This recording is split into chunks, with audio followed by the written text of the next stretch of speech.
Hello students, good morning. आज का जो क्लास है, क्लास नहीं बल्कि बस एक आपसे हम बात करने के लिए आए हैं। वो इस टॉपिक पर डिपेंड कर रहा है कि जो मैट्रिक का जो रिजल्ट आया, सबसे पहले कॉन्ग्रेचुलेशन ऑन योर सक्सेस। जो बच्चे बहुत अच्छा किए हैं उनके लिए बधाई, और जो नहीं किए उनके लिए बधाई। थोड़ा अजीब लग रहा होगा, लेकिन यही हमारा मुद्दा है आज का, जो अच्छा किए हैं और जो अच्छा नहीं किए, इन दोनों के लिए। इससे पहले हम गाइज आपको बता दें कि अप्रॉक्सीमेट डिस्ट्रिक्ट का 5वां स्थान रहा है इस बार बच्चों का। बहुत अच्छा रिजल्ट रहा है और 100% बच्चे पास भी हो गए हैं। बट थोड़ी जो कमी रह गई है कुछ बच्चों में, तो उसमें सबसे पहले चलो मैं एक भी इसमें रख देता हूं कि शायद वो क्वालिटी हम सस्टेन नहीं करा पाए जिस क्वालिटी की हमें डिमांड थी खुद अपने आप से। लेकिन उससे बड़ा एक ये भी कारण है। सबसे पहले हम तो जो बच्चे टॉप किए हैं यहाँ कोचिंग में, उनको ढेर सारी बधाई तहे दिल से। लेकिन यहाँ पे मुद्दा वो नहीं है कि आपने 3 इडियट्स मूवी देखी होगी, तो उसमें था ये कि वो जो 3 इडियट्स थे वो ये सोच रहे थे कि आमिर खान, खासतौर से जो रणछोड़ दास का दिखाया है कि सब लोगों का नेम प्लेट पे क्यों साटा जाता है, कौन टॉप हुआ कौन सेकंड हुआ, ऐसा है ना, ये सीन था ना। इसमें क्या होता है कि उसका मानना ये था कि कुछ लोगों के बारे में मतलब तारीफ हो जाती है, कुछ लोगों के बारे में इंसल्ट हो जाता है, ऐसा उसकी थिंकिंग थी। तो कहीं ना कहीं उस कंसेप्ट को यहाँ पे हम आपके साथ रखना चाहते हैं, लेकिन ऐसा एक्चुअली में है नहीं। अगर आपका रिजल्ट अगर ख़राब हुआ है, या अगर आपका रिजल्ट ख़राब का मतलब कि एक भी तो बंदा पहले फेल नहीं किया है, सबसे पहले हम ये इंफॉर्मेशन दे देना चाहें। परसेंटेज में कोई आगे कोई पीछे हुआ है, तो ऐसे केस में हो क्या रहा है कि बच्चे बहुत ज़्यादा डिमोरलाइज हो रहे हैं। पेरेंट्स का मेरे पास फोन, कल से मैं समझाने की कोशिश कर रहा हूँ, बच्चे कोई रो रहे हैं, कोई इतना ज़्यादा खुश है कि मिठाई ला के वो कह बर्थडे दिया अब तक। मतलब 2 तरह का सिचुएशन है। एक है कि खुशी से आके गले मिल रहा है या मिल रही, और एक है जो घर में बैठे या बैठी रो रही या रो रहा, इस तरह का सिचुएशन। तो यहां पे 2 तरह का जो आपको सिनेरियो स्पष्ट रूप में नजर आता है। जिसने टॉप किया है उसके बारे में बहुत ज्यादा कुछ तो बोलना नहीं, वो तो ऑलरेडी ऐसे ही खुश हैं, पूरी दुनिया उनसे खुश होती है। लेकिन जो बच्चे बहुत अच्छा नहीं कर पाते हैं, आज उनके साथ हम होना चाह रहे हैं। यहाँ पे कुछ स्टूडेंट्स भी हैं, इसलिए मैंने सोचा कि चलो एक क्लास ले लेते हैं। और इस बार जो मैट्रिक में जो बच्चे हैं वो हमारे साथ हैं, ताकि ये लोग अभी समझ जाएं कि हमें किस तरह से चलना है। सबसे पहले हम आप लोग से जानना चाहेंगे कि आप लोग में से कितना ऐसा बच्चा है जो कम से कम डिस्ट्रिक्ट टॉप करना चाहता है। हाथ उठाइए, कैमरा प्लीज जूम कीजिएगा उधर। ऐसे कितने लोग हैं जो टॉप करना चाहते हैं, कम से कम डिस्ट्रिक्ट टॉप? चलिए फिलहाल मैं इतना ही लोग से रहने देता हूं, क्योंकि सिर्फ हमें एक आकलन लेना था, और बॉयज भी अपना राय रख सकते हैं। तो इसमें सबसे पहला पॉइंट कि अगर आप टॉप करना चाहते हैं तो क्या आप कैसे टॉप करेंगे, ये आपके लिए सबसे बड़ा मुद्दा है। क्या आप क्लास नागा कर करके, या आप मैं टेस्ट लेने वाला रहूंगा तो टेस्ट को नागा करके, टेस्ट को छोड़ के, मैंने कहा कि कल टेस्ट है, अब आधे बच्चे ऐसे ही गायब हो गए, क्या इस तरह से टॉप हुआ जाएगा? आप याद कीजिए क्लास 10 जिनका भी रिजल्ट आया है, कि साल भर आपने क्या ईमानदारी से हमारे साथ पढ़ा है। मान लिया कि एक सब्जेक्ट का बोल सकते हैं कि सर मैथ का प्रॉब्लम था, तो बाकी सारे बच्चों के साथ वही प्रॉब्लम था ना। बाकी जो टॉप कर गया, जो लड़का यहीं से टॉप किया, उसके साथ भी तो यही प्रॉब्लम था। तो बाकी 4 सब्जेक्ट मैंने संभाला है बहुत जबरदस्त तरीके से। मैथ भी आपको आखिरी में दिया गया है। इस बार तो हमने ऑलरेडी मैथ की फैकल्टी ही अलग कर दी, टीचर ही अलग कर दिया, अभी से ही अलग कर दिया। पिछले ऑलरेडी 2 महीना से वो पढ़ा रहे हैं। मतलब रिजल्ट आया नहीं, मैंने बैच शुरू करके मैथ का एक प्रोफेशनल एक टीचर को यहां मैंने रख दिया, और बाकी सारी चीजें आपको फैकल्टीज वाइज ऑलरेडी पहले से मिल रही थी। तो बाकी 4 सब्जेक्ट में जिन बच्चे का मार्क्स अच्छा आया है, मैथ में अगर पास मार्क्स भी खाली आ गया ना, तो ऐसे भी आप टॉप कर जाते हैं, जैसे कि बाकी बच्चों के साथ हुआ है। तो ये एक्सक्यूज देना कि मैथ की वजह से ऐसा हो गया है, आई एक्सेप्ट, मैं लाइव बोल रहा हूं, यूट्यूब पे वीडियो को डालेंगे कि मान रहे हैं कि मैथ का वो कंसेप्ट आपको नहीं दिया गया जो कि आपको मिलनी चाहिए था। उसके पीछे मैं नहीं जाना चाहूंगा क्या सिनेरियो है। आप फिलहाल ये समझने की कोशिश करें कि रिजल्ट आपका अगर खराब आया है, आंसू हमें बहाना है, या फिर आपको उस आंसू से आगे निकलकर ट्राई करना है। क्या हुआ, कोई प्रॉब्लम? चलो ठीक, मैं एक एग्जांपल देना चाहता हूं। एक घोड़ा चालक घोड़े के पुष्ट पर यानी कि उसके पीठ पर उसको मार रहा होता है कि वो तेज चले। घोड़ा को समझ में नहीं आ रहा होता है कि आखिर ये हमें मार क्यों रहा है, मेरी तो कोई गलती नहीं है।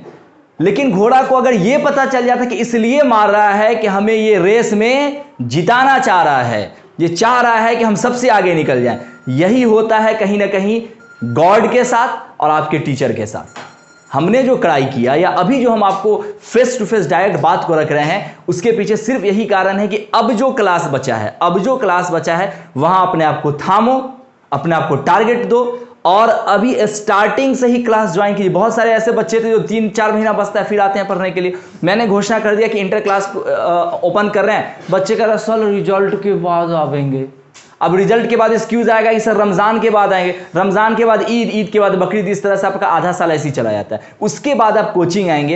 ये सोचिए, इस चीज को गहराई से पेरेंट्स भी सोचे और बच्चे भी सोचे कि कमी कहां रह रही है। अथक प्रयास हमने किया आपको सही एक ऊंचाई देने का और कहीं ना कहीं हम इसमें सक्सेस हुए हैं, लेकिन कम बच्चों के साथ। 100% बच्चे क्यों नहीं हुए, यह प्रश्न है। हमें भी देखना होगा और आपको भी देखना होगा कि कहां कमियां रह रही हैं। अभी बताइए, आप अभी 11 क्लास का मैंने क्लास शुरू किया, कितने बच्चे आ रहे हैं? हर कोई का अलग अलग एक्सक्यूज है। आएगा सब, एकदम पूरा उम्मीद है आप पे कि आप जाइएगा कहां। ये भी मैं लाइव ही बोल रहा हूं, जाइएगा कहां। आपको इतनी अच्छी फैकल्टी मिलने की दरवाली है, खासतौर से इंटर और आर्ट्स के लिए इतनी अच्छी फैकल्टी मिलेगी कहां। आप आइएगा, जरूर आइएगा, लेकिन लेट करके आइएगा। क्या फायदा होगा? महीना बचेगा भी नहीं। का भाई साहब, अरे मैं साल का मैं एक बार फीस ले रहा हूं आपसे, तो आपका तो अगर आप 6 महीना बिता के आते हैं फिर भी वही पैसा लगने वाला है। अभी से आप पढ़ रहे हैं फिर तो कुछ बच्चे या बच्चियां ऑलरेडी ज्वाइन कर चुकी हैं, वो लोग जो पढ़ रहे हैं। तो आप बताएं, उन बच्चों का रिजल्ट ज़्यादा अच्छा आएगा या आपका आएगा कि आप 2 महीना, 3 महीने या 5 महीना, 6 महीने या 9 महीना के बाद भी कुछ लोग ज्वाइन करते हैं। इस बार 12 क्लास का हम एग्जाम दिलवाए हैं, बहुत सारे ऐसी बच्चियां थी अपने राजोपट्टी की। अफसोस के साथ कहना पड़ रहा है कि चिराग तले अंधेरा है, जो एग्जाम से 1.5-2 महीना पहले आई हैं हमारे पास पढ़ने के लिए। बहुत सारे ऐसे बॉयज भी आए हैं। तो हम लोग किस माहौल में जी रहे हैं इसको समझने की कोशिश कीजिए। अगर जब तक अपने गलती को एहसास नहीं कीजिएगा तब तक सुधार नहीं हो सकता। दूसरी बात कि अगर आपका रिजल्ट अगर खराब आया तो समझो कि ऊपर वाला आपको एक और मौका दिया है। ये मौका दिया है सुधरने का, क्योंकि आपको कम से कम इतना तो एहसास हो रहा है ना कि मेरा और अच्छा नहीं चाहिए था। ये भी प्लस पॉइंट है आपके। जस्ट लाइक अगर ऊपर वाला अगर आपको कोई अगर मुसीबत देता है तो कुरान शरीफ में भी कहा गया है कि वो आपके लिए एक आजमाइश की शक्ल हो सकती है। चाह रहा है, जैसे कि मैंने घोड़ा का भी एग्जांपल दिया था, तो एक्चुअली घोड़ा चालक चाह रहा होता है कि उसको जिताना। तो आपका अगर रिजल्ट अगर थोड़ा अगर परसेंटेज में कम गया है तो समझ जाओ कि अगली बार ऊपर वाला आपको चाह रहा है भगाना और आगे निकालना। अगर मान लीजिए कि आप बकलेल स्टूडेंट रहते हैं फिर भी आपका फर्स्ट आया था, बिहार बोर्ड है, यहाँ पे तो होता ही रहता है इस तरह का मामला, तो आपके दिमाग में ये बात पूरी तरह से आ जाती कि क्या, कि मैं बहुत तेज हूं। अगली बार आप मेहनत करते नहीं, शायद कि अगली बार भी आप कालिदास बन के कहीं निकल गए होते हैं। फ्यूचर में क्या कीजिएगा? जब तक प्रॉपर ढंग से पढ़ाई को नहीं किया जाएगा, सोचिए कि इसमें मेरा कोई बेनिफिट है क्या? आप 6 महीना लेट भी आ रहे हैं फिर भी आपको भी फीस देना पड़ रहा है। हम अगर पढ़ाना आपको चाह रहे हैं फिर भी आप भाग रहे हैं। पेरेंट्स को तो, हमारे राजोपट्टी के पेरेंट्स को तो कोई मतलब ही नहीं है। कुछ लोग हैं अल्हम्दुलिल्लाह जो बहुत अच्छे, हर क्लास में बोलता था, इस बार तो मैं फेस टू फेस बोल रहा हूं। सोचिएगा, समझिएगा पेरेंट्स लोग भी, आपके बच्चे कहाँ जा रहे हैं, कितना देर के लिए जा रहे हैं, किस कोचिंग में जा रहे हैं, उस टीचर का क्या लेवल बन रहा है। इन सारे चीज़ पर अगर आप नहीं ध्यान दीजिएगा तो ध्यान देगा कौन? अक्सर होता है कि बच्चे टेस्ट के दिन गायब हो जाते हैं। अक्सर बच्चे, लगभग 25% बच्चे का यह हाल है। और हमारे यहाँ यह हाल है, अगर मार्केट में जाकर देखें तो उससे भी बुरा हाल है। लेकिन पेरेंट्स को पता नहीं होता कि बच्चे कब कोचिंग गए कब नहीं गए। व्हाट्सएप ग्रुप हमने दिया है, एक एक इंफॉर्मेशन उस पर डालते हैं, लेकिन कभी ऐसा नहीं हुआ कि किसी पेरेंट्स का कोई रिव्यू मैसेज आया हो मेरे पास कि हाँ सर ऐसा ऐसा मैसेज आप किए थे। वॉइस मैसेज तक दे देता हूं जहां पढ़ने की भी जरूरत नहीं, क्योंकि हम जान रहे हैं कि हम लोग जिस माहौल में रह रहे हैं वहां पर इलिटरेट बहुत ज्यादा लोग हैं। तो वॉइस मैसेज हम देना शुरू कर दिए। मैंने नोटिस जो लिखने का था कब मैंने छोड़ दिया, आज से 1.5 साल पहले हम छोड़ चुके हैं। क्या जी, बहुत पहले छोड़ चुके। उसका वजह यही था, स्टार्टिंग में हम देते थे पूरा इंग्लिश में लिख के, उसके बाद मैंने छोड़ दिया वॉइस मैसेज, ताकि हर कोई इसको सुन के कम से कम समझ जाए। तो प्लीज जुड़ के चलिए कोचिंग से, टीचर से जुड़ के चलिए। अगर टीचर और पेरेंट्स ये दोनों एक साथ अगर हाथ मिला लेते हैं तो कसम से कह रहे हैं कि वो रिजल्ट आएगा जो इतिहास रच देगा। तो प्लीज़ जिन लोगों का रिजल्ट कम आया है, आखिरी मैं यही बोलना चाहूँगा कि अपने आप को जोड़ो, अपने आप को पहचानो, उस स्टूडेंट से कंपेयर कीजिए जिसका आपके ही क्लास में आपसे अच्छा आया। क्यों उसका अच्छा आया है? एक ही टीचर, एक ही कोचिंग, एक ही टाइम, एक ही क्लास, फिर भी किसी का अच्छा, फिर भी कम आया है। इसका मतलब है कि आप में कुछ कमियां हैं। उस कमी को पहचानो। एहसास जब तक करोगे नहीं तो उसको दूर कैसे करोगे? धीरे धीरे उस पर काम करना शुरू कीजिए। और क्लास को कहीं जहां ज्वाइन करना, मैं नहीं कह रहा हूं कि यहां ज्वाइन, जहां आपको ज्वाइन करना है तत्काल कर लो, अभी से ही कर लो। साल भर का कोर्स होता है, 6 महीना 7 महीना पढ़ के तीर मार दीजिएगा। और जो लोग साल भर पढ़ भी रहे हैं उसमें भी क्या हो रहा है कि टेस्ट में कोई गायब हो जा रहा है, कभी कोई खाला के शादी में, कोई मम्मा के शादी में, एक आध दिन का समझ में आता है, एक हफ्ता। बहुत सारे ऐसे बच्चे 15-15 दिन के लिए गायब हो गए थे 10 क्लास में। आप लोग मजाक बना के रख दिए। इस तरह से पढ़ाई होती है क्या? तो कमी को पहचानो, और मेरी बात का अगर बुरा माने तो आपका नुकसान होने वाला है। मैं अपना दर्द बयान किया हूं, जो साल भर आप लोग का हम बर्दाश्त करके रखे थे, वो रिजल्ट ही होता है कि सही को सही और गलत को गलत साबित करके दिखा देता है। मैं किसी की गलती को उजागर करने के लिए नहीं आया। हाँ आया हूं, नहीं आया लेकिन हाँ आया हूं, ताकि आप अपने गलती को एहसास करके सही चीज़ों पे काम कर जाएं। और लाइव करने का सिर्फ नियत यह है कि बाकी भी जो बच्चे हैं, बहुत सारे बच्चे सुसाइड कर लेते हैं। आपने देखिए अखबार में, सुसाइड अटेम्प्ट कर लेता है लोग, छत पर से कूद गया, जहर खा लिया, कहा बेहतर रिजल्ट अच्छा नहीं है। मैट्रिक फर्स्ट प्लेटफॉर्म है। आप सोचिए मैट्रिक के बाद कितनी सारी मंजिलें हैं भाई। डिग्री क्या है? डिग्री एक एंट्रांस है कि ठीक है हमको जॉब करना है, हाँ यस कम इन, बस इतना ही है, आप आ सकते हो। अंदर तो आपका नॉलेज काम देने वाला है ना। तो अभी वक्त है, अभी मैट्रिक तो सबसे पहला प्लेटफॉर्म, आगे की जिंदगी को संभालिए। और अगर वीडियो पसंद आए तो उसको इतना शेयर करो कि पूरे भारत भर में पहुंच जाए। क्योंकि अभी कम से कम बिहार में तो जानी चाहिए, क्योंकि अभी पूरे ऑल बिहार का भी, बिहार बोर्ड का जो रिजल्ट है वो आया है। और बहुत सारे ऐसे बच्चे हैं जिसको ये शायद स्पीच सुन के कुछ सीख मिले।